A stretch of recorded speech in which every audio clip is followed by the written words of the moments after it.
نحمدہ ونصلی علی رسولہ الکریم، اما بعد۔ میرے دوستوں اور بزرگوں، حضرت معاویہ رضی اللہ تعالی عنہ صحابی رسول بھی ہیں اور مجتہد صحابی ہیں۔ یہ بات بخاری شریف میں لکھی ہوئی ہے۔ حضرت عبداللہ ابن عباس رضی اللہ تعالی عنہ نے ان کو صحابی بھی قرار دیا ہے، اور ایک روایت میں ان کو فقیہ یعنی مجتہد بھی کہا ہے۔ اب دو بات یہاں پر سمجھ لینے کی ہے۔ پہلی بات تو یہ ہے کہ وہ فقیہ مجتہد ہے، اور جب مجتہد کوئی شخص ہوتا ہے تو اگرچہ وہ صحابی ہو یا نہ ہو، مجتہد کی ہر بات میں ایک ثواب ملتا ہے۔ اگر وہ غلطی بھی کر دے، خطا بھی اس سے ہو جائے، تو اس کو ایک ثواب ملتا ہے، اور اگر اس نے خطا نہیں کیا اور صحیح بات کو پا لیا تب تو اس کو 2 ثواب ملتا ہے۔ تو حضرت معاویہ رضی اللہ تعالی عنہ جب فقیہ مجتہد ہیں تو اگر خدا نخواستہ اگر ہم فرض ہی کر لیں کہ ان سے کسی بات میں غلطی ہو گئی یا انہوں نے خطا کر لیا، تو مجتہد کی خطا معاف ہوتی ہے اور اس میں تعویل کی گنجائش باقی رہتی ہے، اس کو اجتہاد کا ایک ثواب مل جاتا ہے۔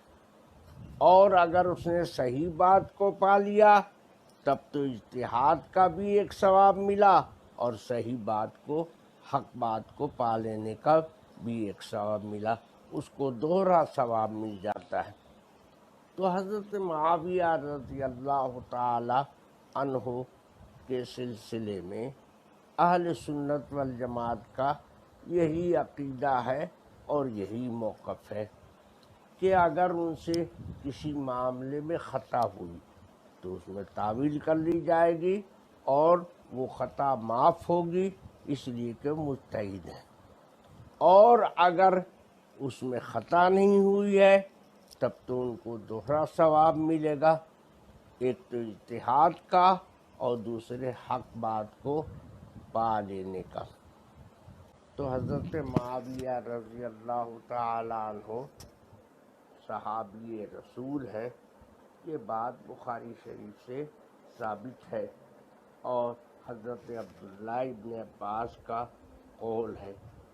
ان کے نزدیک وہ صحابی بھی ہیں اور فقیہ مجتہد بھی ہیں۔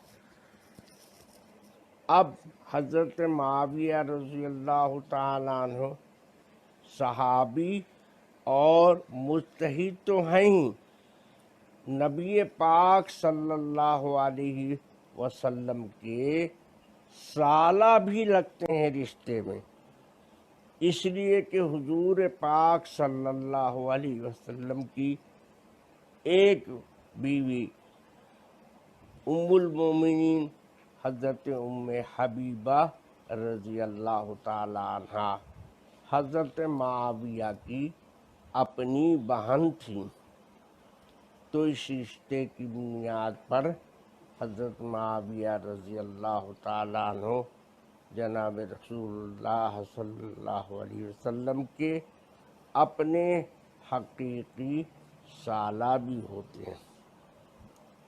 اب ایک بات جو خاص طریقے سے یاد رکھنے کے لائق ہے وہ یہ ہے کہ اسلام میں ہر آدمی اسی کام کا ذمہ دار ہوتا ہے جو اس نے انجام دیا، دوسرے کے کام کا وہ ذمہ دار نہیں ہوتا ہے۔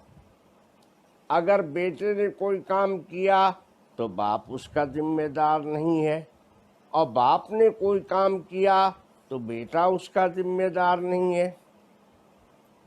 تو بہت سارے لوگ، اور بالخصوص ہمارے شیعہ بھائی لوگ، حضرت معاویہ رضی اللہ تعالی عنہ کو یزید کے، جو ان کے صاحبزادے تھے، یزید کے عمل اور کردار کی وجہ سے حضرت معاویہ کو برا بھلا کہتے ہیں، حالانکہ یہ برا بھلا کہنا ان کا بالکل غلط ہے۔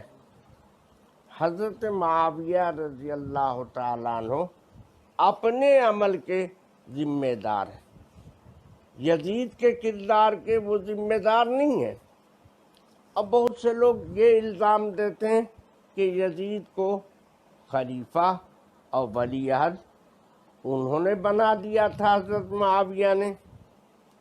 ٹھیک ہے، انہوں نے بنایا تھا، تو جس وقت بنایا تھا اس وقت یزید کے کیریکٹر اور کردار میں کوئی ایسی بات نہیں تھی کہ جس کی بنیاد پر حضرت معاویہ کو متہم بنایا جائے اور یہ کہا جائے کہ ایک غلط آدمی کو انہوں نے کیسے بنا دیا، جس کا کردار صحیح نہیں تھا، عمل صحیح نہیں تھا۔ سوچنے کی بات ہے کہ حضرت معاویہ نے جس وقت بنایا اس وقت اس کا عمل غلط کہاں تھا، اس وقت ان میں کون سا عیب تھا، اس میں اس کے کردار میں کوئی عیب اس زمانے میں نہیں ملتا ہے۔ آدمی کا عمل بنتا بگڑتا رہتا ہے۔ آج ایک آدمی نمازی ہے اور کل اس نے نماز چھوڑ دیا، آج ایک شخص بے نمازی ہے اور کل سے نمازی ہو گیا، تو جب بے نمازی ہوگا، شرابی جواڑی ہو جائے گا تو غلط ہو جائے گا، فاسق ہو جائے گا، اور جب نمازی ہے، پرہیزگار ہے، اچھا عمل ہے تو وہ صحیح ہوگا۔ حضرت معاویہ رضی اللہ تعالیٰ عنہ جس وقت ولی عہد بنایا اس وقت معاویہ اس وقت کے عمل کے ذمہ دار ہیں، تو حضرت معاویہ نے اس وقت اس کا عمل غلط نہیں دیکھا اور کوئی غلطی اس میں نہیں تھی، تو اس زمانے میں وہ غلط نہیں تھا اور فاسق نہیں تھا۔ اس لیے حضرت معاویہ پر الزام دینا کہ انہوں نے ہی بنایا لہذا وہ مجرم ہے، یہ اسلامی تعلیم کے خلاف ہے اور یہ شیعوں کا مسلک ہے۔ اہل سنت والجماعت حضرت معاویہ رضی اللہ تعالیٰ عنہ کو اس کا ذمہ دار نہیں قرار دیتے ہیں، وہ حضرت معاویہ کو صحابی رسول اور فقیہ مجتہد مانتے ہیں، اور حضرت ام حبیبہ رضی اللہ تعالی عنہا رضی اللہ تعالی عنہ جو حضور کی زوجہ محترمہ ہیں، ام المومنین ہیں، ان کے بھائی ہیں، اس لیے سالہ بھی لگتے ہیں۔ تو حضرت معاویہ رضی اللہ تعالی عنہ کے بارے میں یہی اہل سنت والجماعت کا موقف ہے۔ میرے بھائیو، حضرت معاویہ رضی اللہ تعالی عنہ بہت بڑے فقیہ اور مجتہد صحابی ہیں، یہی بخاری شریف سے سمجھ میں آتا ہے اور یہی اہل سنت والجماعت کا موقف ہے۔